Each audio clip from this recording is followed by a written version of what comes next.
नाजरीन, मैं हूं आपका दोस्त, आपका host Mohammad Zeeshan Shaikh, programme unfold with Zeeshan Shaikh के साथ।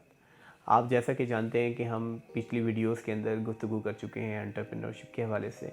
हम लोगों ने आपको बताया कि एंटरप्रेन्योर यानी बिजनेसमैन बनने के लिए आपको कौन सी रिक्वायरमेंट्स होती हैं। पिछले टॉपिक्स में सामीन नाजरीन आप लोगों ने देख लिया था कि हमने 6 टॉपिक्स को कवर किया था एंटरप्रेन्योरशिप के। आज का जो हमारा टॉपिक है वो है परसीवरेंस, मतलब इस्तकामत, मुस्तकिल मिजाजी। यानी एंटरप्रेन्योर बनने के लिए इस्तकामत और मुस्तकिल मिजाजी कितना ज़रूरी होता है। हम देखते आ रहे हैं कि जो भी पाकिस्तान में बिज़नेस करते हैं वो मुस्तकिल मिजाजी से करते रहे हैं, एक लाइन ऑफ डायरेक्शन को फॉलो करके आगे चलते रहे हैं, तो यकीनन उनको तरक्की मिली है। उन्होंने अपने जो ऑब्जेक्टिव्स हैं, अपने एम्स हैं, उनको हासिल किया है। बल्कि ये कहा जाए कि उन्होंने ना सिर्फ हासिल किया है बल्कि उन्होंने सक्सेसफुल ग्रोथ की है अपने ऑब्जेक्टिव्स में, अपने एम में।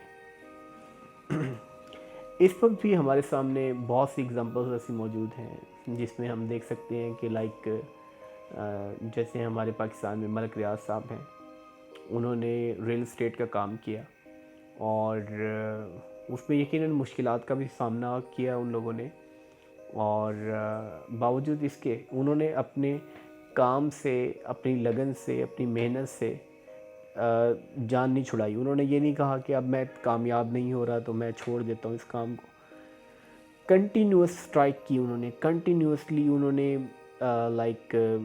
मुस्तकिल मिजाजी से अपने काम को आगे बढ़ाया। अब आम रूटीन में हम लोग देखते हैं, अगर कोई शख्स ये समझता है कि मेरा कारोबार आज कामयाब नहीं हो रहा तो चले छोड़ते हैं, इस काम को छोड़ देते हैं, कोई और काम कर लेते हैं, या इस काम को अब नहीं करते, कुछ अरसे बाद कर लेते हैं। नहीं, हमें असल में फॉल्ट को आइडेंटिफाई करना चाहिए। हमें ये देखना चाहिए कि इसके अंदर मसला क्या है, प्रॉब्लम कहाँ आ रहा है, हम किस तरह से स्मार्ट वे के अंदर काम को पाए तकमील तक पहुँचा सकते हैं। होता ये है कि हम बजाय इसके कि हम ये देखें कि स्मार्ट वेज़ कौन से हैं, हम लोग शॉर्ट वेज़ और की तरफ चले जाते हैं। इन दोनों टर्मिनोलॉजीज़ में सामीन बहुत फ़र्क है। एक है स्मार्ट वे, एक है शॉर्ट वे। जो स्मार्ट वे है उसको हमेशा एक्नॉलेज किया जाता है कि आप इस स्मार्ट वे के अंदर काम करें, बहुत पॉजिटिव वे ऑफ वर्किंग होता है ये। लेकिन जो शॉर्ट वेज़ हैं वो आपको उस काम के दौरान आने वाली मुश्किलात जो आपको बेसिकली आपको फेस हो रही हैं, उनको आप नहीं देखते। अब जब आप उनको नहीं देखते, उन चीज़ों से नहीं गुज़रते, तो लामहला आपके अंदर, आपकी पर्सनालिटी में वो ग्रूमिंग क्रिएट नहीं होती। आप उन मुश्किलात को, उन मसाइब को, उन तकलीफ़ को, उन परेशानियों को, उन अलाम को उस तरह से नहीं देख पाते। तो होता ये है कि बेसिकली आप यूज़ टू नहीं होते परेशानियों का मुकाबला करने के लिए। तो जो अच्छा एंटरप्रेन्योर होता है उसके लिए ज़रूरी है कि वो मुस्तकिल मिजाजी से काम करे। उसके अंदर ये नहीं है कि आज चले ठीक है जी, आज मैं ये बिज़नेस कर रहा हूँ, सपोज़ आज मैं गाड़ियों का काम कर रहा हूँ, 4-6 महीने मैंने देखा है स्लम्प आया है, ठीक है मैं हट गया, उसके बाद मैंने इंपोर्ट एक्सपोर्ट का काम स्टार्ट कर दिया, उसमें स्लम्प आया, मैं उसको छोड़ गया, मैंने ट्रेडिंग का काम स्टार्ट कर दिया, उसमें स्लम्प आया, मैंने कोई और काम स्टार्ट कर दिया। ऐसे नहीं होना चाहिए। मुस्तकिल मिजाजी के साथ देखना है। अगर स्लम्प आया तो डेफिनेटली उसके अंदर पॉजिटिविटी भी आएगी, क्योंकि दुनिया में जितने भी बिजनेसेस होते हैं स्लम्प का एक ड्यूरेशन होता है। ये नहीं होता कि आपने सारी ज़िंदगी स्लम्प के अंदर ही रहना है। कुछ अरसे तक, कुछ टाइम पीरियड तक, कोई टाइम स्पैन तक स्लम्प का एक ड्यूरेशन होता है। जैसे आज पूरी दुनिया के अंदर हम कोविड को देख रहे हैं, इससे यकीनन बहुत से बिजनेसेस डिस्टर्ब भी हुए हैं। जो practical business across the country हो रहे हैं, अक्रॉस द वर्ल्ड हो रहे हैं, बहुत सारे डिस्टर्ब भी हुए, लेकिन बहुत सारे फ्लरिश भी हुए। अब अगर चूंकि स्लम्प आ गया है तो लोग क्या कहते हैं, जी स्लम्प आ गया, काम छोड़ दें।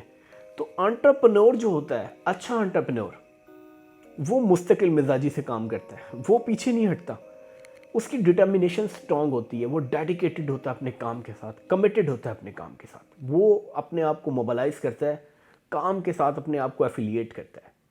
اس کی یہ سوچ نہیں ہوتی کہ یار ٹھیک ہے آج سلمپ آ گیا کام چھوڑ دو، میں اب یہ ختم کر کے کوئی اور کام کر لوں گا. نہیں، وہ اپنے آپ کو اس حالات کے مطابق اپنے آپ کو مولڈ کر لیتا ہے. تو یقیناً جب کوئی شخص اپنے آپ کو حالات کے اکارڈنگلی مولڈ کرتا ہے تو پھر مشکلات کو کھیلنا، مصائب سے کھیلنا، پریشانیوں کو فیس کرنا اس کی ہیبٹ، ان بلڈ ہیبٹ کے اندر چلا جاتا ہے.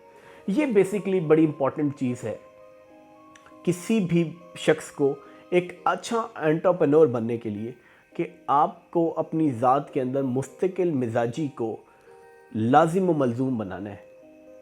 اگر مستقل مزاجی آپ کی ذات کے اندر ہے تو یقیناً آپ بہت اچھے انٹرپرینور بن سکتے ہیں. اور اگر آپ کی ذات میں مستقل مزاجی نہیں ہے تو پھر آپ انٹرپرینور نہیں بن سکتے. یہی اگزامپل جیسے میں نے آپ سے پہلے بھی ریکویسٹ کی، اس سے پہلے بھی میں نے آپ کے سامنے ایک اگزامپل کوٹ کی تھی پاکستان میں ملک ریاض کے حوالے سے. انہوں نے مستقل مزاجی سے، انہوں نے اپنے کام کے ساتھ ڈیڈیکیشنز کے ساتھ، کمٹمنٹ کے ساتھ اور پنکچویلٹی کے ساتھ انہوں نے کمیٹڈ ہو کر کے آگے بڑھنے کا وعدہ کیا، اپنا عہد کیا اپنے آپ سے، اور وہ ڈیفینیٹلی آگے one by one every passage of day انہوں نے اپنے آپ کو مولڈ کیا مستقل مزاجی سے. اب یہ دیکھیں، یہ اگزامپل ہمارے سامنے موجود ہے. انہی اگزامپلس کو مد نظر رکھتے ہوئے ہم نے بھی اپنی زندگیوں کو مولڈ کرنا ہے. میں پہلے بھی میں عرض کر چکا ہوں، میں آگے بھی آپ کو بتاتا رہا ہوں، انسان کی زندگی میں ٹائم اتنا ہی ملتا ہے جتنا ایلون ماسک کو ملا ہے، اسٹیو جابس کو ملا ہے، مارک زکربرگ کو ملا ہے، یا کسی کو بھی ملا ہے، یہ ملک ریاض کو ملا ہے. یہ نہیں ہوتا کہ ان لوگوں کی زندگیاں کوئی 10,000 سال کی ہے اور ہماری زندگی کوئی 100 سال کی ہے، 50 سال کی ہے. یہ ان کے ہاتھ ہم سے 50 ہاتھ ہیں اور ہمارے 2 ہاتھ ہیں. قدرت نے، کائنات نے آپ کو موقع دیا ہے اتنے ہی ہاتھوں کے ساتھ، اتنے دماغ کے ساتھ، اتنے ریسورسز کے ساتھ، اتنے تمام حالات و واقعات کے ساتھ. یہ اب آپ کے اوپر منحصر ہے کہ آپ ان حالات و واقعات کے تناظر میں اپنے آپ کو مولڈ کر کر مستقل مزاجی سے کیسے ترقی کی طرف بڑھتے ہیں. اگر آپ اپنے آپ کو مولڈ کریں گے مستقل مزاجی کے ساتھ خاص کر، تو ڈیفینیٹلی آپ پروگریسیولی آگے موو کریں گے اور ایک اچھے انٹرپرینور بنیں گے. تو ہم نے آج کے اس لیسن میں انڈرسٹینڈ کیا ہے کہ اگر انٹرپرینور بننا ہے تو اپنی ذات کے اندر مستقل مزاجی کو لے کر کے آنا ہے. اسی طرح سے میں آخری بات اس پہ یہ لاسٹ جو میں عرض کر رہا ہوں وہ یہ، آپ کے اندر یہ بھی مستقل مزاجی ہونی چاہیے کہ ہماری ویڈیوز کو بھی مستقل مزاجی سے دیکھیں. یہ آپ کے لیے بہت زبردست قسم کی اس کے اندر ایجوکیشن کے سیکٹرز بھی ہیں، لرننگ کے سیکٹرز بھی ہیں، اور سب سے امپورٹنٹ پہلو یہ ہے کہ اب ہم سکل اورینٹڈ قسم کے لیکچرز آپ کو ڈیولپ کروائیں گے. ہم نے دیکھ لیا یہ جس طرح سے دنیا مولڈ ہو رہی ہے، یونیفارم ہو رہی ہے، ٹرانسفارم ہو رہی ہے، اسی طرح سے ہم نے بھی ٹرانسفارم کرنا ہے، سکل ڈیولپ کرنا ہے اپنے اندر. تو آنے والی ویڈیوز کے اندر ہم آپ کو سکلز کے حوالے سے بھی بتائیں گے، ہم آپ کو امپروو کروائیں گے. مختلف قسم کے جو سوشل میڈیا کے سکلز ہیں، ڈیجیٹل مارکیٹنگ کے سکلز ہیں، مونیٹائزیشن ہے یوٹیوب کی، مختلف قسم کی چیزیں، یہ سارے سکلز آپ کو ہم ٹریننگز بھی دیں گے اس حوالے سے. آنے والی ویڈیوز کو ہمارے لازماً دیکھتے رہیے گا. ہم آئندہ آنے والی ویڈیوز کے اندر ہم آپ کو سکلز کے حوالے سے in detail, in depth knowledge بتائیں گے. دیکھتے رہیے ہمارے پروگرام کو unfold with Zeeshan Sheikh. Like کیجئے، کمنٹ کیجئے، شیئر کیجئے، سبسکرائب کیجئے ہمارے چینل کو، اور یہ چیزیں بقیہ لوگوں تک بھی پہنچے. آپ کے توسط سے ہماری یہ چیزیں لوگوں تک پہنچتی ہیں اور مختلف لوگوں کا نیٹ ورک ہم یہ کریٹ کریں across the country, across the globe, تاکہ لوگ ہم سے جڑیں اور ہم میکسیمم لوگوں تک اپنی جو ایجوکیشنل انفارمیشن ہے، ایجوکیشنل انفو ہے وہ پہنچا سکیں اور لوگوں کو سکل اورینٹڈ بنا سکیں. جزاک اللہ.